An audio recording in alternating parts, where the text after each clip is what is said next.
Hi guys, I have my vampire fangs and everything for the interview. Let's do Nice. this. Nice. Love So it. bear with. So off the bat, quickly, I wanted to ask you guys, what are some of your all-time favorite vampire movies? Let's start with Debbie. Yeah, I love Lost Boys. I love I mean, it's so cool. It's so punk. I think David Powers is like iconic as a vampire. And it's just such a good, it was sort of probably my first visceral relating to a vampire movie. Being like, oh, this is metal. How about you, Lucy? My two favorites are Interview with the Vampire and What We Do in the Shadows. Nice. Are you Yeah. watching the series? No, I haven't actually watched the series. I just adore the film. So it's like, I don't know, when you're really attached to something, it's hard to like get to the next thing. Yeah. Definitely. It's really good. One of the things I really enjoyed about the movie was the mythology and the world building. We get to learn a little by little about how things have been working out between vampires and humans. So it gave me John Wick vibes with Collateral. I don't know if you guys remember that the films. But I want to ask you, Debbie, was this aspect of the story something that attracted you to the project?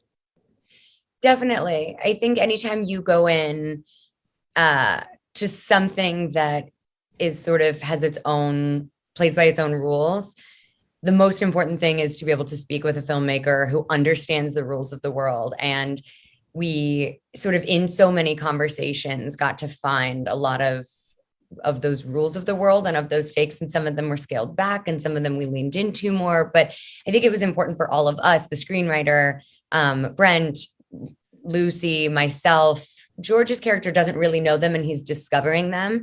But Alfie, all of these sort of hierarchical, heads of the vampire kingdom, it was helpful for us to all understand that. And then, from an acting perspective, sort of watching big cats and how they interact with their prey and how they interact with like a member of a different species and a baby, like it just is sort of watching all of those things and folding them together and creating this dynamic was so much of the fun of it. And being able to do that alongside Lucy for most of the project was also a gift because she's so thoughtful about world building and character building. So it was a fun collaboration.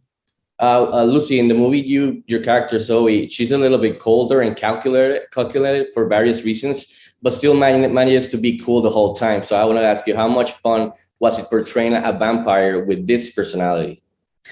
Yeah, I loved playing Zoe, and I loved that she's kind of the bad guy and has been a vampire for so long. And I talked with Adam about it a lot, that she's kind of been around 200 years. So she's a little bored by things and just like is cool and calculating to gain the power for herself and for Blair. And Alfie's character, they're trying to take over LA in this night. And at the same time, she wants to have fun because she's, been alive so long.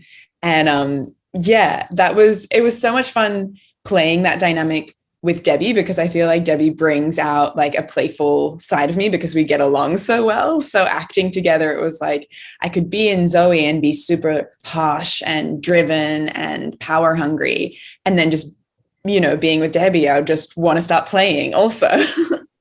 Yeah, and it definitely works in the film. Yeah, I'm so Vampires, grateful. vampires for a long time have had their own set of rules to follow in movies. No sunlight, garlic crosses sticks through the hearts. So I wanted to ask you guys, if you could eliminate or add a new rule to those rules, which one would it be? Let's start with Debbie. Part of me wants them to be able to go into the sun. But part of them, but I think that some of the unique characteristic of, as sort of we experience the human condition, which is really largely informed by the urgency of mortality and our relationship with the sun and sort of getting vitamin D and getting sunlight and our circadian rhythm. I think that part of the sort of mania involved in so many vampires, and certainly where we found our characters from, is the fact that they are the exact opposite of that. And I know a lot of friends who only work nights and work graveyard shifts. And that is like it brings out a type of personality and it sort of is a unique characteristic. And I'm curious what it would be like if they were out in the sun day to day, messing around. Maybe they would just be a little bit happier, a little more serotonin. Before wrapping up, how about you, Lucy? Yeah, as Debbie's saying that, I'm kind of thinking about like maybe the moon, like maybe it would be cool if like on a full moon, to like, embrace if there was a rule where vampires could like grow wings on a full moon or something, like how werewolves come out on a full moon and like they could fly on a full moon. Like I feel like that would be a cool rule. That's interesting. Before I let you guys go, Debbie, my daughters wanted me to say hi, that they adore you.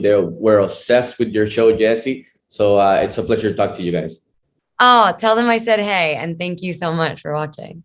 Thank you for taking a little bit of your time to talk to me and appreciate it. And congratulations on your new film. Stay safe, guys. Thank you. you. Bye. Bye.